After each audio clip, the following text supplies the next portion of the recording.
Deputado, eu fui vamos dizer assim, uma pessoa que acompanhou o processo legislativo nos últimos anos. O PT e os partidos de esquerda militavam muito bem na internet. Uhum. O PT foi o primeiro partido a se informatizar, criar uma página e tal. Onde foi que perdeu esse espaço? O que está acontecendo? Eu acho que tem uma questão que é o advento das chamadas redes sociais mais amplas, ou seja, o Facebook, depois o Twitter, que depois virou X, e o Instagram, eles foram criando novas linguagens, novas formas de comunicação. E a disseminação das informações, e aí chega o WhatsApp, né, os aplicativos de mensagem instantânea, dão inclusive uma nova cara a esse processo.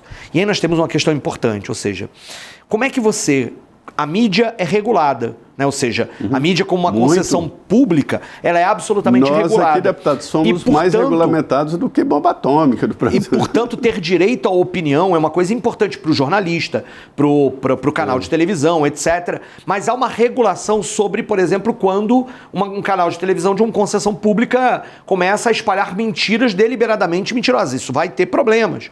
Nas redes sociais a gente não tem esse mecanismo. A ideia de que a rede social é um lugar de plena liberdade virou a liberdade para mentir, a liberdade para falar qualquer coisa e para estimular o pânico das pessoas, para estimular o medo nas pessoas. E aí esse elemento é um elemento que, de fato, a direita, a extrema-direita e outros setores mundo afora operaram muito bem. E aqui eu quero dizer alguma coisa do meu lugar, né? Eu acho que nós temos dificuldade de lidar com isso, seja porque a linguagem, a rapidez nos exigiria mudanças na forma da linguagem, e seja também com o compromisso ético que temos com a questão da verdade. Na verdade, a gente muitas vezes, quando se comunica num assunto difícil, para explicar um assunto em que aquele que está nos ouvindo teria que parar um pouco mais de tempo, e não é aquela imagem rápida, não é provocando medo, é mais difícil mobilizar as pessoas, é mais difícil mobilizar os afetos quando a gente quer. Nos debates, nos grandes temas polêmicos, o tema do aborto, o tema das drogas, esses são temas, por exemplo, em que é mais fácil provocar o medo nas pessoas do que explicar onde é que estão os dilemas disso. E aí a extrema-direita ganhou esse debate. A extrema-direita acabou ganhando esse debate nas redes sociais, criando situações que são de espalhar mentiras e muitas vezes de simplificar problemas que são complexos, fazendo com que a esquerda tivesse recuado nesse processo. Você está jogando a toalha, dizendo que é impossível debater nesse cenário? Não, de jeito nenhum. Estou dizendo que a gente precisa melhorar a nossa forma de comunicação sem perder os nossos compromissos e exigir, inclusive da própria lógica das redes sociais, de que mentiras deliberadamente contadas muitas vezes precisam ser reguladas. Nós precisamos regular as redes sociais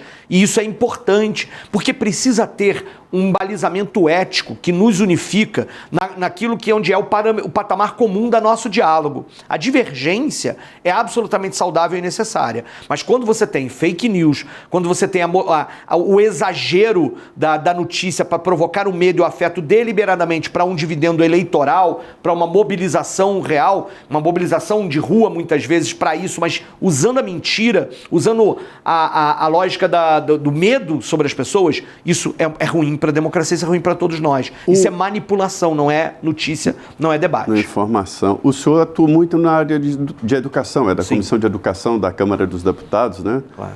E aí vem agora esta convivência, eu nem acho choque, é uma convivência, né, da tecnologia com a educação. Sim. Eu sempre digo, deputado, que a tecnologia é neutra, depende de como as pessoas usam a tecnologia que ela fica boa ou má, né?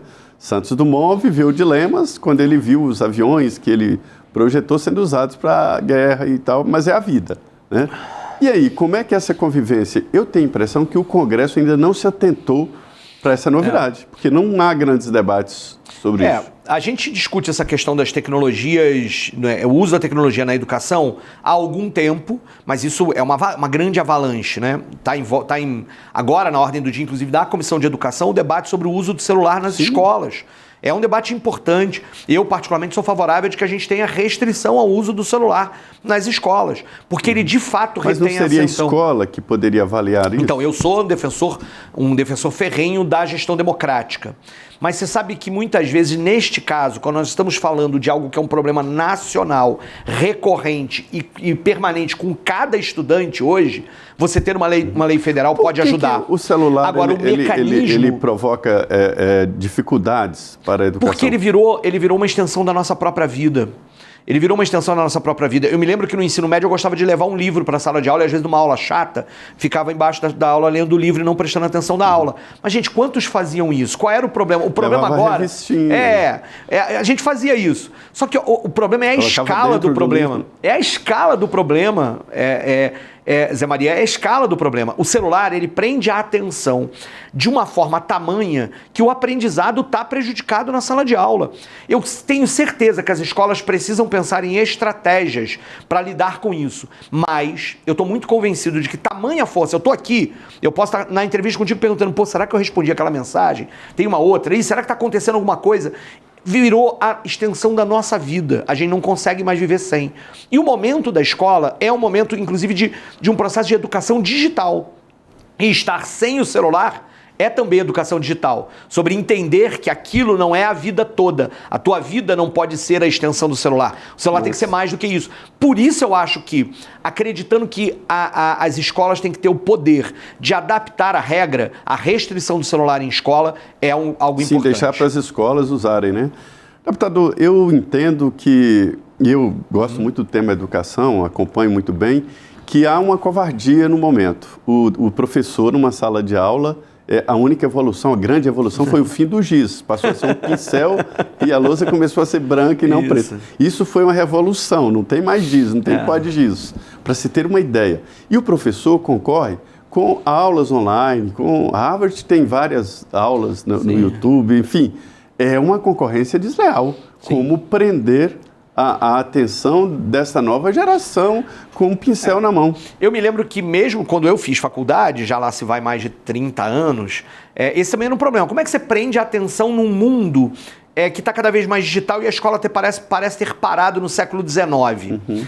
E aí é isso, o dilema vai ficando cada vez maior.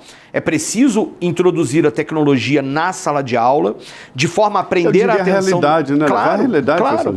E é claro que muitas vezes você tem isso, você tem o retroprojetor hoje, você tem o projetor de slides, a coisa do uso já como algo que está bastante disseminado, como um uso, inclusive com vinculação muitas vezes com conexão à internet. Você tem um montão de escola que nem conexão à internet tem. Nem mesmo. Se eu quisesse, e hoje, se eu quero e várias escolas que já proíbem, dizem, olha, vai ter uma aula que vai poder usar o celular. Acessa a internet para poder acessar esse tal documento, essa tal imagem. Eu, como professor de história, imagina. Acessa aí um acervo histórico, pesquisa numa fonte histórica sobre um tema. Seria fantástico, mas é preciso que aquele aluno tenha um pacote de dados possível, ou que a escola tenha um Wi-Fi para que isso aconteça.